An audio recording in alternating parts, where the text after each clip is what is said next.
स्वागत है आप सभी का आज के इस वीडियो में। क्या आपको अक्सर जलन, खट्टी डकार या गैस की समस्या होती है? और क्या आप हर बार तुरंत पेंटाप्रोजोल या फिर ओमेप्राजोल जैसी दवाइयां खा लेते हैं, जिन्हें कॉमन लैंग्वेज में हमारे गांव के अंदर या लोकल पॉपुलेशन में खाली पेट की दवा या खाली पेट की कैप्सूल कहा जाता है, वो आप ले लेते हैं? अगर हाँ, तो सावधान हो जाइए, क्योंकि इन दवाओं का लगातार और गलत इस्तेमाल आपके स्वास्थ्य पर गंभीर असर डाल सकता है। और आज हम बात करेंगे इन्हीं PPIs means proton pump inhibitors के गलत इस्तेमाल से या ओवर यूज से क्या नुकसान हो सकते हैं। सबसे पहले हम समझते हैं प्रोटॉन पंप इनहिबिटर्स या पीपीआईज क्या है। ये पेट में बनने वाले एसिड को कम करने की दवाई है। इसका इस्तेमाल ज्यादातर एसिडिटी, गैस्ट्राइटिस, खट्टी डकार, एसिड रिफ्लेक्स और पेट और आंत के अल्सर के अंदर या फिर GERD, GERD gastric oesophageal reflux disease के अंदर किया जाता है। ये दवाइयां होती तो बहुत असरदार हैं, लेकिन जब हम इन्हें शॉर्ट टर्म के लिए, कम समय के लिए या थोड़े दिनों के लिए काम में लें तो ही। अब बात करते हैं इनका मिसयूज या फिर ओवर यूज कैसे होता है। आजकल देखने में आता है कि लोग जरा सी जलन या खट्टी डकार आने पर तुरंत पीपीआई ले लेते हैं। खाली पेट का कैप्सूल ले लो, मेडिकल स्टोर से बिना पर्ची के आसानी से मिल जाती है तो ले लेते हैं। कई बार लोग महीनों और सालों तक इन्हें रोजाना खाते रहते हैं। डॉक्टर की सलाह के बिना खुद से ही दवा लेना आम हो चुका है। अब जनरल पॉपुलेशन की ये जो आदत है, इसी को हम दुरुपयोग कहेंगे।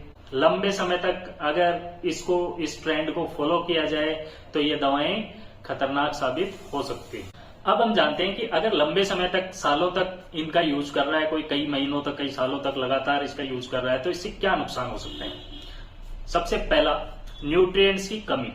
विटामिन B12 की कमी हो सकती है, जिसकी वजह से आपके अंदर कमजोरी, थकान और आपकी नर्व्स के ऊपर असर पड़ सकता है। दूसरा, मैग्नीशियम की कमी हो सकती है, मांसपेशियों में खिंचाव होगा, चक्कर आएगा, हृदय की गति जो है, धड़कन में गड़बड़ हो जाएगी। तो ये चीजें हमारे साथ न्यूट्रिएंट्स की वजह से हो सकती है। दूसरा, हड्डियों की कमजोरी। लंबे समय तक इसका यूज करने से कैल्शियम का एब्जॉर्प्शन कम हो जाता है और हड्डियां कमजोर होकर ऑस्टियोपोरोसिस, जिसमें हड्डियां छलनी की तरह हो जाती हैं, कमजोर हो जाती हैं और फ्रैक्चर का खतरा बढ़ जाता है। तीसरा है हमारी किडनी और लीवर पर असर। रिसर्चों के अंदर पाया गया है कि दवाओं का लंबे समय तक यूज करना, चाहे वो कोई भी दवाई हो, किडनी के लिए हानिकारक होती है और लीवर संबंधी समस्याएं पैदा कर सकती है। एक, हमारे पेट का जो एसिड है, उसका काम होता है कि जो भी बैक्टीरिया या बाहर के कोई ऑर्गेनिज्म खाने के साथ हमारे पेट में चले गए या पनप गए तो उनको वो नष्ट कर देता है। अब हम लगातार कई सालों से पीपीआई ले रहे हैं, पेंटाप्राजोल या फिर ओमेप्राजोल जैसी दवाओं का इस्तेमाल कर रहे हैं बिना डॉक्टर की सलाह से, तो क्या होता है कि हमारे पेट का जो एसिड है वो पूरी तरह से खत्म हो जाता है। अब वहां पर बैक्टीरिया को पनपने के लिए जगह मिल जाती है तो संक्रमण का खतरा बढ़ जाता है। इसमें सामान्य है जैसे क्लोस्ट्रीडियम या फिर न्यूमोनिया जैसे संक्रमणों का रिस्क बढ़ जाता है। एक, हमारे पाचन तंत्र पर इसका असर पड़ता है। भोजन का प्राकृतिक पाचन गड़बड़ हो जाता है, भूख कम लगना, पेट फूलना, अपच जैसी समस्याएं बढ़ जाती हैं।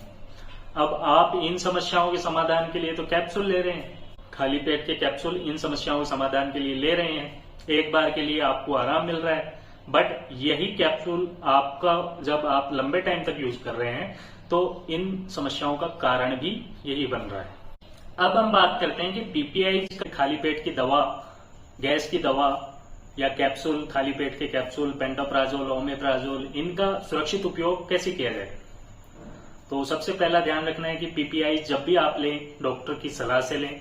डॉक्टर ने जितने दिन के लिए आपको प्रेस्क्राइब किया है उतने दिन के लिए ही लें, अपनी मर्जी से उसको एक्सटेंड नहीं करें। डॉक्टर ने आपको 10 दिन के लिए दी है, आप उसको 3 महीने तक ले रहे हो तो वो आपकी बॉडी में नुकसान करेगी।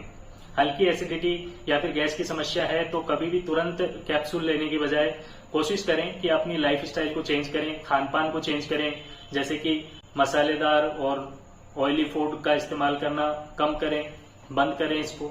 स्मोकिंग और अल्कोहल से बचें। रात को हैवी डिनर नहीं लें, दिन में भी एक साथ बहुत ज्यादा नहीं खाएं। अगर आपकी डाइट ज्यादा है, आपको ज्यादा खाने की आदत है, तो आप उस डाइट को डिवाइड कीजिए, छोटे छोटे मील्स की फॉर्म में लीजिए, ताकि आपके अंदर गैस का या फिर एसिड का प्रोडक्शन ज्यादा नहीं हो। दवा पर निर्भर रहने की बजाय अपनी समस्या को समझो, गैस का कारण क्या है उसको समझो और उसका समाधान करो। तो फ्रेंड्स, पीपीआईज बहुत ही असरदार दवाइयां हैं, लेकिन इनका गलत और लंबे समय तक उपयोग करने से ये हानिकारक हो सकती हैं। याद रखिए, कोई भी दवा तब तक ही सुरक्षित है जब तक उसको हम डॉक्टर की सलाह के अनुसार और डॉक्टर ने बताए हुए टाइम के अकॉर्डिंग टाइम ड्यूरेशन के लिए उसको लिया है। हम हमारी मर्जी से उसको लंबे समय तक अगर इस्तेमाल कर रहे हैं तो वो हमारे लिए नुकसानदायक होती है। अगर आपको बार बार एसिडिटी हो रही है, पेट में जलन की समस्या है, तो आपको एक बार डॉक्टर से मिलकर आपकी समस्या का कारण क्या है उसका पता जरूर लगाना चाहिए। उसके बाद आपको क्या स्टेप्स लेने हैं, लाइफस्टाइल चेंज करना है, खान पान चेंज करना है, या फिर आपको दवाई प्रेस्क्राइब की जा रही है, उसके अकॉर्डिंग आगे के स्टेप्स लें। तो आज के वीडियो को यहीं समाप्त करते हैं। मिलते हैं नेक्स्ट वीडियो में एक नई जानकारी के साथ। तब तक ख्याल रखिए अपना और अपनों का। स्वस्थ रहिए, हंसते रहिए। धन्यवाद।